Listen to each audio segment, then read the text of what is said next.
Jóvenes, Bien. papás, mamás, ¿cómo les va? Bien, gracias. Me da mucho gusto saludarlos. Y el día de hoy no vamos a hacer una gran presentación. Les vamos a presentar a nuestro amigo, el querido Fritz Thompson, que viene aquí a platicarles su historia, a platicarles aquello que ha vivido, lo cual creemos que va a ser de gran interés para nuestros jóvenes y de profunda reflexión para nuestros padres. Muchas gracias. Bien, buenos días tengan todos ustedes. Un enorme, gigantesco placer estar esta mañana con ustedes. Y quiero iniciar agradeciendo una vez más al profesor Raúl, mi estimado amigo, que me dé la posibilidad de compartir con ustedes mi historia. Me vuelvo a presentar. Mi nombre es Fritz Thompson y aunque mi nombre no ayuda mucho, soy mexicano, nací en Xochimilco. Y les puedo decir que nací en una familia de clase media de este país, donde como tantos padres, los míos trabajaron muy fuerte durante muchos años para sacarnos adelante. Y a lo largo de mucho tiempo, a lo largo de muchos años de mi vida, yo viví soñando, viví queriendo que se realizaran muchos sueños, los cuales uno tras otro se me fue cumpliendo. Y les puedo decir que cuando uno tiene un sueño en la vida y lo realiza, uno vive feliz, uno vive pleno, ¿sí? Y así es como yo vivía por mucho tiempo, hasta que de repente llega un día en mi vida que todo cambia. Ese día fue un 24 de abril. Ese día me sucede esto. En un viaje, aquí muy cerca, en la autopista México-Puebla, a la altura de Río Frío y Llano Grande, seguro ubicarán el lugar, de repente aparece volando una camioneta, una pick-up blanca, que me hace el favor de aterrizar, como ustedes pueden ver en la diapositiva, en el retrovisor del coche en el que yo viajaba. Les explico el accidente. Yo venía rumbo a la Ciudad de México, la camioneta iba rumbo a la Ciudad de Puebla. Esa tarde llovía, el hombre manejaba exceso de velocidad, pierde control, pega con la barra de contención. La banda de contención la impulsa, invade los carriles contrarios y en una sincronía perfecta de espacio y tiempo, en el momento que yo voy pasando, la camioneta me cae encima. Como pueden ver, la camioneta se acuesta a lo largo del vehículo, provoca que el techo colapse. Si ustedes jalan una línea horizontal de esta punta a esta punta, pueden ver la profundidad a la que había caído el techo. Y lo que me sucede a mí, en términos muy simples, es que el techo, al aplastarse, me aplasta la cabeza y me la sume dentro de los hombros, me la aplasta hacia dentro de los hombros, provocando que las vértebras del cuello, las vértebras cervicales, se compriman entre sí y se fracturen entre sí. Y me provoca lo que en términos médicos se llama una lesión medular. Bien, ¿qué es una lesión medular? Aquí pueden ver ustedes 3 vértebras y la médula. Esta cosa de aquí es la médula. La médula es, junto con el cerebro, las 2 partes principales del sistema nervioso central. ¿Sí? El cerebro da las instrucciones, la médula las transmite, ¿sí? ¿Qué quiere decir? Cuando yo pienso en subir la mano, la orden la genera el cerebro y hay un cableado que se llama médula, que es el que le da las instrucciones al cuerpo para que vaya, se ejecute la instrucción. La médula lleva información de 3 tipos. Lleva la sensibilidad, lo que sentimos, el dolor, el calor, el frío, la motricidad, nuestros movimientos y los reflejos. ¿Ok? Ahora, el sistema nervioso central está hecho de células muy distintas al resto de las del cuerpo. El pelo, las uñas, la piel. Uno lo corta, lo daña y no pasa nada, vuelve a crecer. Sin embargo, la médula no es así. Una vez que se lesiona, no tiene esa capacidad para recuperarse. Por lo tanto, una persona que sufre una lesión medular experimenta parálisis, falta de sensibilidad y falta de reflejos del lugar de la lesión hacia abajo. Aquí pueden ver ustedes la columna. Esta es la zona cervical, este es el cuello, ¿de acuerdo? Cuando la lesión es en el cuello, sobreviene cuadriplegia, que es que se pierde funciones en todo lo que está en negro en la figura de la izquierda. No hay movimiento, no hay sensibilidad, no hay reflejos. Por lo tanto, una persona que tiene este tipo de lesiones no puede respirar por sí mismo, no tiene capacidad para digerir, no tiene capacidad para orinar, no tiene movimiento y tampoco tiene sensibilidad. ¿De acuerdo? Cuando la lesión es en la espalda, en la zona dorsal, sobreviene paraplegia, que es pérdida de funciones de lo que está en gris en la figura de la derecha. ¿De acuerdo? Bien, esta es mi lesión en términos gráficos. Como pueden ver, hay una compresión de todas estas vértebras por el impacto del techo sobre mi cabeza. Una vértebra se fractura e invade el canal medular, provocando la lesión. Esa es mi lesión en términos gráficos. Esta es mi lesión en términos reales. Ustedes pueden ver aquí que estas son las vértebras de mi columna, aquí, a la altura de la cervical 6, cervical 7, entiéndanse aquí, en el mero cuello, hay un desvío óseo. Esta es mi médula, este cordón que ven aquí. Estas son mis columnas, mis vértebras, las cuales a la altura de 6, cervical 6, cervical 7, están colapsando y están aprisionando la médula. ¿De acuerdo? Bien. Vuelvo al momento del accidente. Ese día yo manejaba con especial precaución. Estaba lloviendo, les comentaba, y de repente aparece la camioneta en el aire y yo no puedo hacer nada. No pude frenar, no pude volantear. Simplemente sentí el impacto y mi camioneta siguió, mi coche siguió su trayectoria, hasta que finalmente un segundo impacto detiene mi coche. Cuando me doy cuenta que estoy parado, la primera idea que me vino a la cabeza es: tranquilízate, toma aire y relájate. Hago un intento por inhalar, ¿y qué creen? No puedo, me estoy empezando a ahogar. No entiendo por qué me estoy ahogando. Lejos de tranquilizarme, le doy una instrucción a mi mano izquierda para que tome el celular que había yo dejado en el compartimento lateral de la puerta. Mis manos habían caído sobre mis muslos, palmas para arriba. No obedecieron mi instrucción. Le doy una instrucción a mi pierna para que patee la puerta porque quise salir del vehículo. La pierna tampoco me contestó. En eso, un buen hombre que había visto el accidente y se había bajado a auxiliarme, abre la puerta del vehículo y me dice: ¿dónde te lastimaste? ¿Qué te duele?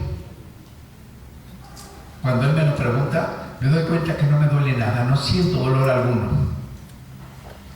Y entonces empecé a atar cabos. Dije: no puedo respirar, no me duele nada, el cuerpo no se me mueve. Supuse lo que me había sucedido. Y entonces, para corroborarlo, le di una instrucción a ese buen hombre. Le dije: por favor, muéveme la pierna, porque yo quería comprobar lo que yo pensaba. Pero tuve tanto miedo de confirmarme lo que yo pensaba que cerré los ojos. Y él me preguntó: ¿ya? Y yo le dije: ya. Pero no entendimos que él me decía ya para dejar de mover la pierna. Yo le dije ya para que empezara. Pasaron unos segundos, abro los ojos y veo la mano de ese señor meciendo mi rodilla. Esa rodilla ya no era mía. Ya no sentí la mano de ese señor sobre mi rodilla, ni tampoco sentí el movimiento. Y fue entonces cuando me confirmé que me había quedado cuadripléjico. ¿De acuerdo? Bien. Aquella noche me trasladan a un hospital, ¿no?, como dato informativo, me trajeron primero a este hospital de aquí está, a la clínica de salud social que está aquí. De ahí fui trasladado a otro más, en donde finalmente me hicieron una operación que consistía en quitarme un huesito de la cadera que está aquí, me abrieron el cuello, me retiraron los sobrantes de las 2 vértebras fracturadas, me dejaron un hueco aquí en la columna, el cual taparon con parte de mi cadera y todo lo unieron con una placa de titanio que ustedes ven aquí, que está atornillada a la cervical 5, metiendo 2 vértebras, las 6 y las 7, que son las fracturadas, y finalmente la volvieron a atornillar en la torácica 1. Aquí pueden ver la radiografía frontal, esta es la radiografía lateral, este es el tornillo que la fija a mi cuello. ¿De acuerdo? Al día siguiente amanece. La persona que está frente de mí es mi hermana. Mi hermana de profesión es médico. Ella había sido informada de lo sucedido y había ido al hospital donde yo estaba para auxiliarme. Cuando yo despierto le digo, mira, no quiero choro, no quiero falsas esperanzas, dime, ¿qué es lo que pasó? Mi hermana me dice, mira, te dañaste células no regenerativas, la lesión que tienes es permanente. ¿Qué quiero decir? La parálisis que yo tenía del cuello para abajo iba a acompañarme el resto de mi vida. La medicina decía que yo tendría que estar en cama y en silla de ruedas. Les puedo decir que en ese momento, la vida que yo les resumí, donde todo me salía, donde siempre conseguía todos mis sueños, se vino abajo. No hubo parte de mi vida que no destrozara el accidente. Les comparto rápidamente, desde el punto de vista físico, del cuello para abajo no me funciona nada, no puedo respirar, no puedo ni siquiera operar el control remoto de la tele. Desde el punto de vista familiar, una familia unida, de cariño, de apoyo, de repente entra en crisis. ¿Qué hacemos con él? ¿Quién lo cuida? ¿Quién paga todo esto? Desde el punto de vista espiritual, yo entro en bronca con Dios, porque yo le tengo 2 reclamos. El primero es, ¿por qué yo? ¿Por qué yo y por qué yo? No sé qué impresión les dé, pero les puedo decir, soy hombre de trabajo, soy hombre de esfuerzo, eso es lo que vi toda la vida en mi casa y eso es lo que yo aprendí a hacer. Trato de vivir bajo las leyes de Dios, trato de vivir bajo las leyes de este país y me sucede lo que me sucede y yo lo veía terriblemente injusto. Yo no me sentía merecedor de ese castigo. Y el segundo reclamo era la severidad de mi lesión. Les puedo decir que vivir en silla de ruedas es muchísimo más complicado de lo que uno piensa cuando está en plenitud.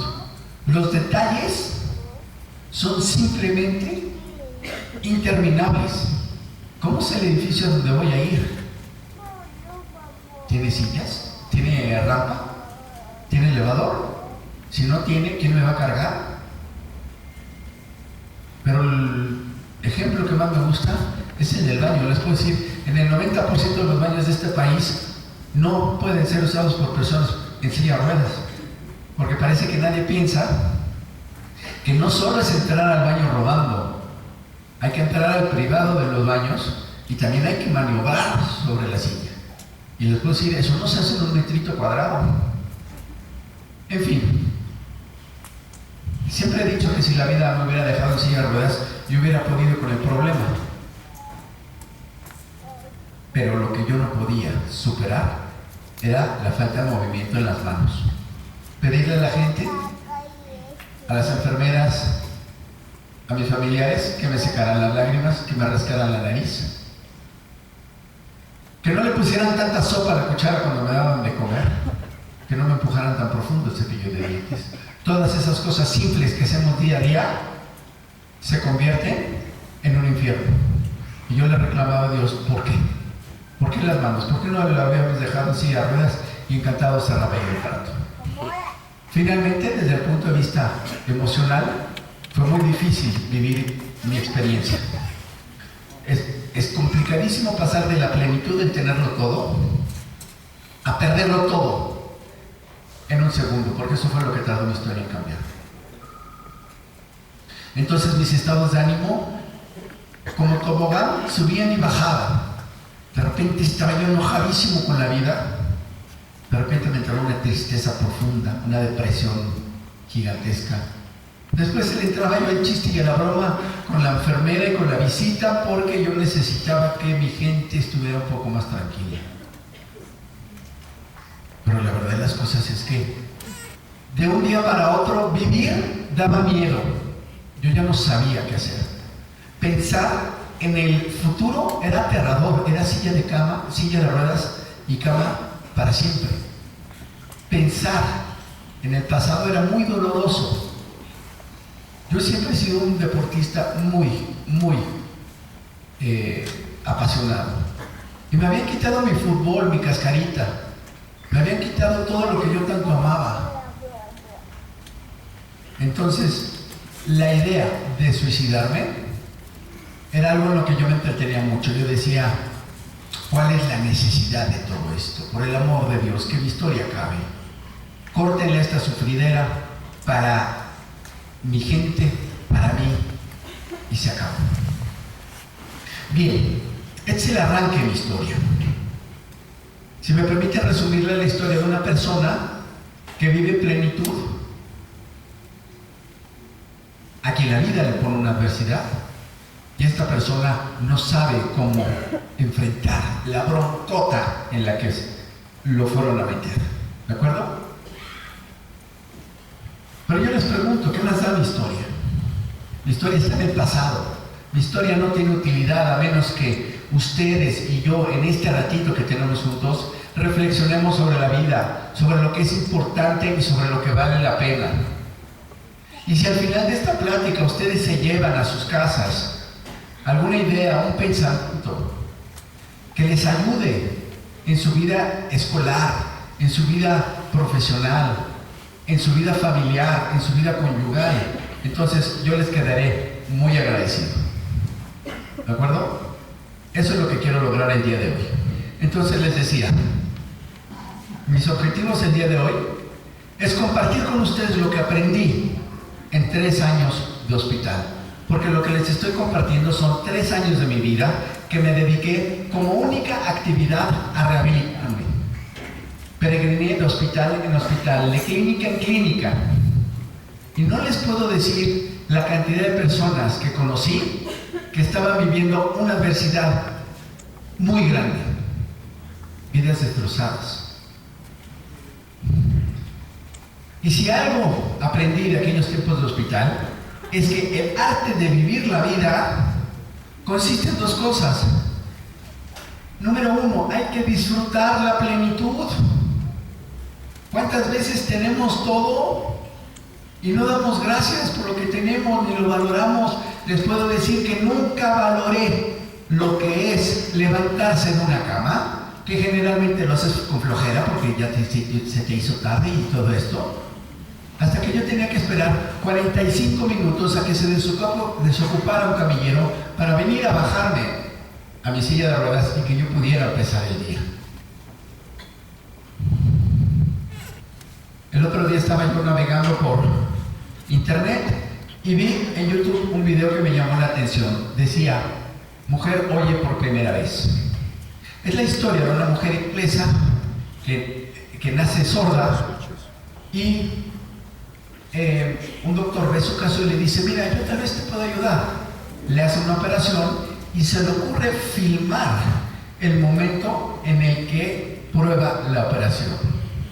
Entonces, el doctor empieza como prueba lunes, martes, miércoles. Y entonces la mujer está de repente, empieza a contorsionarse, empieza a hacer una cantidad de gestos. De repente estalla en llanto y se pone a brincar como loca, porque por primera vez en su vida estaba oyendo. ¿Cuándo hemos dado gracias a Dios? Porque podemos oír. Hay cantidad de gente sorda en este mundo. O porque podemos ver, o porque nos podemos mover sin que nadie te tenga que poner el alimento en la boca. Esas son cosas importantes que no valoramos, que no tenemos la capacidad para ver la importancia que tiene. Como toda la vida lo hemos tenido, ¿qué más da? ¿Sí? Si algo hizo de mí este accidente es que me hizo un hombre muy simple. Hoy entiendo que absolutamente todo está bien en la vida. Porque la vida de todos nosotros, de absolutamente todos, es una combinación de bendiciones y también de ciertos asuntos que resolver. Pero los seres humanos tenemos un extraordinario talento para concentrarnos en las cosas que no están bien en nuestra vida. Y todas las bendiciones que tenemos, las ignoramos y no damos gracias a Dios por ello. Les puedo decir que hasta el día de hoy no he acabado con mi lista de bendiciones, porque cada momento que me dispongo a encontrar una cosa por la cual agradecer, la encuentro como el privilegio para mí que es hoy estar de pie enfrente de ustedes. La vida no tiene que ser compleja para que seamos felices. No tenemos que tener grandes premios ni medallas olímpicas, porque la felicidad es una actitud, es una decisión que uno toma. Nadie de nosotros, absolutamente nadie, tiene una vida sin problemas. Y nadie tiene una vida sin bendiciones. Todos los tenemos. ¿Sí? Pero aquel que tiene la capacidad para él enfocarse y aquilatar y darle importancia a las bendiciones, es capaz de ver la vida de una manera diferente, de una manera feliz. Les paso fotos. Aquí me ven en una de las primeras fotos que me sacan después del accidente. Pueden ver que tengo el collarín, el cual usé por 8 meses. Aquí ven mis piernas que tienen medias, porque al no mover las piernas el flujo sanguíneo es muy lento y puede haber complicaciones. Aquí está mi silla de ruedas. Estos tiras blancas que ven aquí son cinturones de velcro con los que me amarraban a la silla, porque al no tener control de la parte superior, cuando empujaba la silla yo me podía ir de boca, me podía ir de lado y caerme. Entonces, para evitar que me cayera, me tenían que amarrar a la silla de ruedas. ¿De acuerdo? Bien. Amigas, amigos, no puedo provocar reflexión en ustedes sin hacerles preguntas. Y quiero advertir de una vez que no son del todo fáciles de contestar. Y la primera pregunta que tengo hoy en día para ustedes es esta.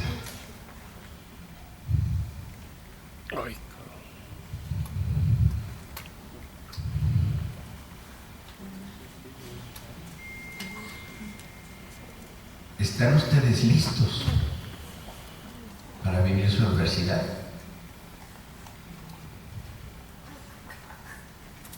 O si están viviendo su adversidad ahorita, ¿están pudiendo superarla?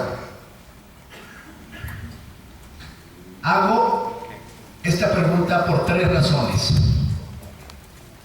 La primera, que les quede bien claro, que mi salud el día del accidente no era más quebradiza que la de ustedes el día de hoy. Ni mi vida era más frágil que la de ustedes. Esta es una historia humana, es una historia que nos puede pasar a cualquiera de nosotros. Segunda razón por lo que hago la pregunta, es porque yo no estaba listo para vivir lo que la vida me tenía esperando. De repente, la vida me sorprende y yo no supe qué hacer. Y la tercera razón por la que hago la pregunta, es porque la adversidad es universal. A todo el mundo nos pasa.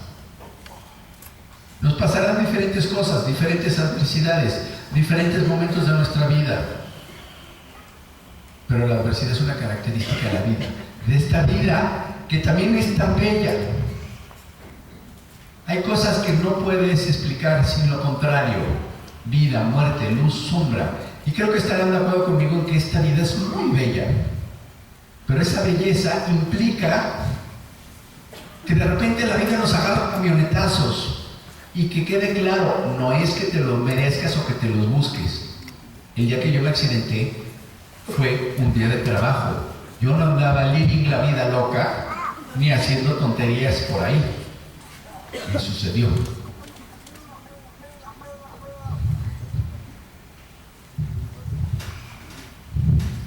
Paso más fotos. Tal vez parezca una foto normal, sin embargo para mí fue un día inolvidable. Les explico por qué. Resulta que por la naturaleza de mi lesión a mí me tienen totalmente horizontal sobre la cama, ¿de acuerdo? Al principio ni siquiera me subían el respaldo. Yo lo único que veía era cuadrados blancos del techo de mi habitación. Y eso por días que se convirtieron en semanas, que se convirtieron en meses. Meses, lo único que veía era lo que mis ojos se movían porque yo tenía el cuello perfectamente fijo y no había manera de voltearme a ningún lado.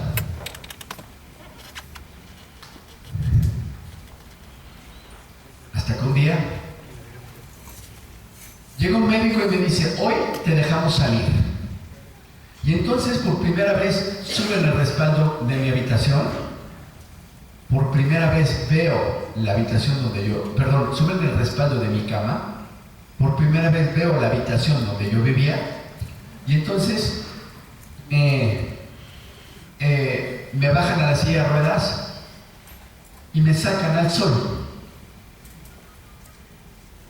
Y entonces, por primera vez en muchísimo tiempo, vi un árbol y pasto. Meses viendo techo blanco. De repente vi árbol y pasto. Y entonces tuve que hacerme la pregunta obligada. ¿Por qué nunca había yo visto la belleza en un árbol y pasto? Porque les puedo decir, me emocionó ver el árbol. Vuelvo a decir sobre la felicidad. La felicidad es una actitud, es una decisión que uno toma. Si uno quiere ver la belleza en un árbol, uno se puede entretener y dar gracias a Dios por lo maravilloso que es ver un árbol. Pero uno también puede hacer un infierno si en nuestra vida vuela una mosca. Es decisión propia. Bien, hago más preguntas. ¿Puede una persona vivir una adversidad y recuperarse?